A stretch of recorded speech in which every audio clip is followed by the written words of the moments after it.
Hello, how are you? On se retrouve pour la correction de la compréhension orale que vous aviez à faire cette semaine, The History of Graffiti.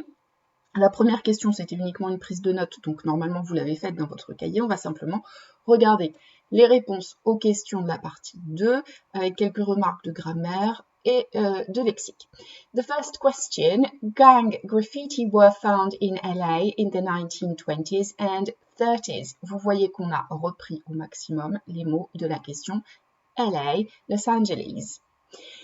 Now, the expression name and fame. Fame, vous avez dû le chercher dans le dictionnaire, c'est la célébrité. Famous, c'est l'adjectif que normalement vous connaissez qui est célèbre. Ce lexique, vous le notez dans votre cahier. À la fin, partie vocabulaire. Je vous propose la correction suivante. The expression means that they wrote their names in graffiti and it made them famous. Okay? Means, qui veut dire vouloir dire. Évidemment, le S, on ne l'a rajouté que parce qu'ici, on est à la troisième personne du singulier au présent. When and where did graffiti culture explode? When correspond à la partie en rose de la réponse, where à la partie en jaune. Graffiti culture exploded in Philadelphia and New York in the late 1960s. The late 1960s, c'est donc les années 60, on a bien le S du pluriel. Late, c'est la fin des années 60.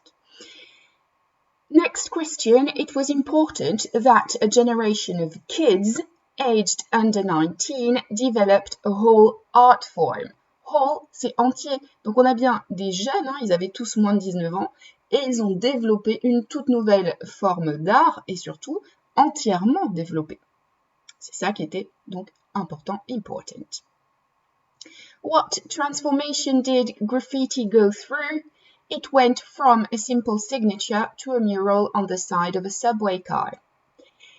Quand on parle d'une transformation, d'une évolution, on part donc d'un point vers un autre. En anglais, ça s'exprime avec from, donc le départ, to, où est-ce qu'on se dirige, où est-ce qu'on va. Et donc, le graffiti, au début, c'était une simple signature, et ensuite, on l'avait vu dans la compréhension orale sur Dundee White, ça devient carrément un travail énorme. Alors ici, donc, qui reprenait tout le côté d'un wagon de métro.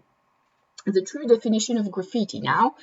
The true definition of graffiti is illegal art on a wall. It has to be illegal, et on y reviendra dans la dernière question.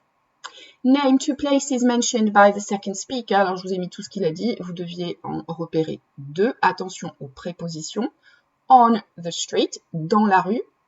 Under a bridge, sous un pont. On a train, sur un train. What is the irony for museums? The facade of a museum will always be seen by more people than the inside. The facade, c'est un mot transparent, et évidemment, vous comprenez donc tous la phrase, Be seen by, être vu par, c'est ce qu'on appelle une voix passive. Vous avez reçu par mail un exercice supplémentaire facultatif pour les motivés qui ont envie d'en apprendre plus sur la voix passive. Et donc évidemment, tout le monde peut voir la façade extérieure d'un musée. Par contre, the inside c'est l'intérieur ou à l'intérieur, eh bien il n'est vu que par les gens qui rentrent dans le musée, évidemment c'est logique. The last question was a recap, you had to give your opinion.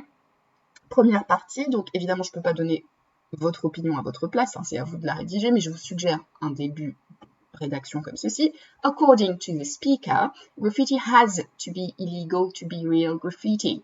According to the speaker, c'est according to, selon la personne qui parle, donc celle qu'on a entendue dans le document audio. Has to be, on l'avait déjà vu lundi, c'est donc l'obligation. Donc pour lui, le graffiti doit être illégal pour être du vrai graffiti.